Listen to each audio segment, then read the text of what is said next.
only lives in the northern part of the country. And then you have cited a lot of examples in your campaign about the issue. But in the economic aspect of it, I found it very difficult to comprehend and understand what really happened to the country. For example, we have different programs done by the previous government, and also this government has declared a state of emergency on food production. And my worry is just that before they said we don't have fertilizer blending companies. They are just like 3 or 5, and they have like 50. But the cost of food in the market is still high. So I want to relate what is the input government putting into the system, and also food is getting more expensive. Let me give you another example. We have more, what do you call them, rice millers now, in almost getting in hundreds of them, which one of the rice millers, as we said, now part of the people that help him to develop. And then this government, the previous government of APC, put a lot of money into it. So my worry is that rice is still very expensive. It's not affordable to the young. It costs almost about 43,000 naira per bag. Fertilizer is costing about 30,000 naira per bag.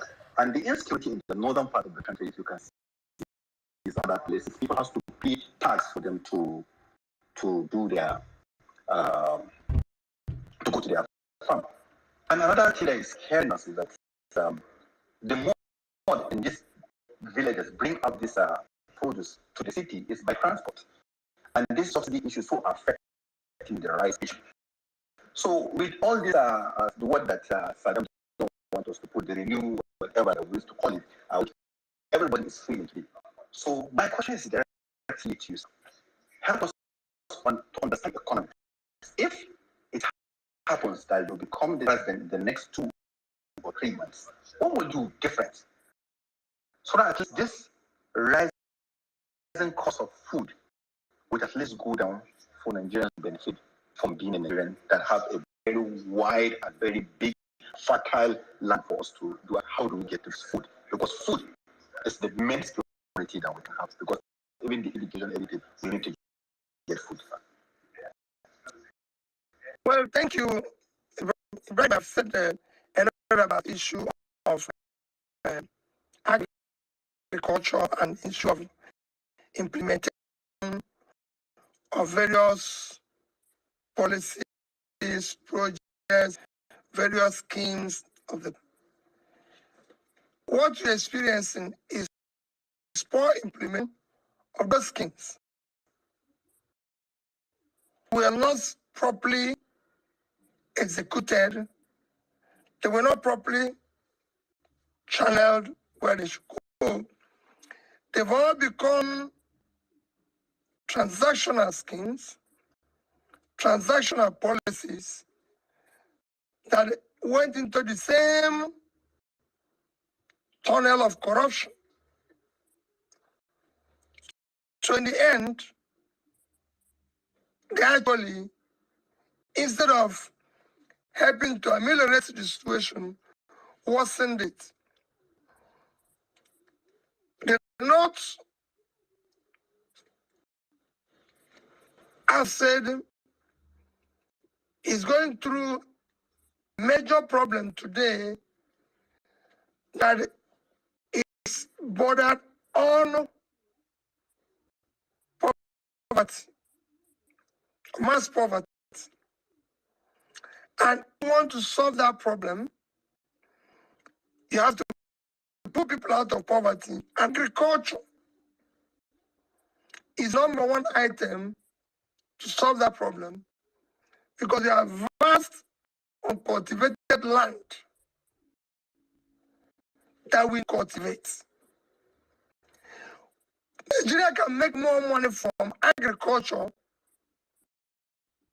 can earn more from export billions of dollars from agriculture that the president earns from oil. And I'll give you several examples which don't need to go back into. Because you've seen me, Ibrahim, follow me everywhere say that Niger State alone is 2.5 times the size of Netherlands. And if Netherlands can do export of agricultural products in 1 year, over $120 billion, which is about 6 times what Nigeria earns from oil, Nigeria can do more. We can earn more from it. And we will be able to do today in Dubai, small space, the same holidays that call it anything. They are now doing quite a number of agricultural products. We have massive uncultivated land in Boronu, 70,000 square kilometers, which again is about two, not exactly, but about 2.5 times the size of Netherlands. We have opportunities that are there. And to put people out of poverty is to invest in this land. But you have to do it through the channel. You have to do it properly. It has to be true, verifiable, and means people can see. Governance is a very simple thing. If we said, you talk about having more rice mills, having more this and everything. For example, Ibrahim, I will show you how Anchor Borers program have been implemented in other countries.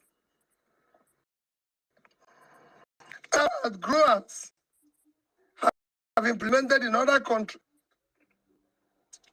Who did we give money for the art growers? How did we channel the funding for it? The rice millers, are they the ones we are funding in order to fund properly those who are going to supply them inputs? So if it's a rice mill, are we supporting the big miller to be able to support those who are going to support in paddy to be able to give us the rice? Who are we dealing with? And what are we trying to achieve? As I said, in the economic program, you must think through. We can change all that and do it properly. When it's transparently implemented, it will work. It is not something we need to go far to find where is the fertilizer or anything. All these are not coming by Brian because it's based on transaction. Otherwise, it will be cheaper, it will be competitive.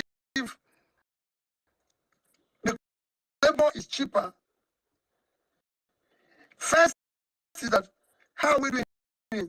Ibrahim, we have a Bank of Agriculture based in Kaduna.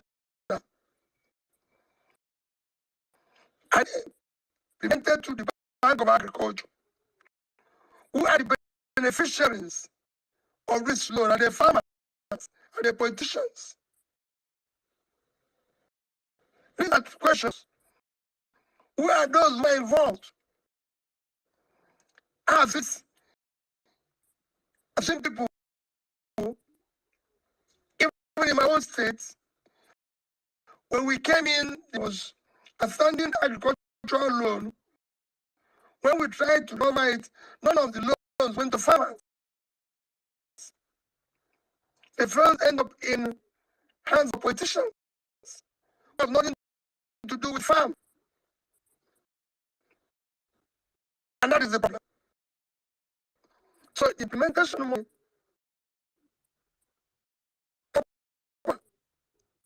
it must go direct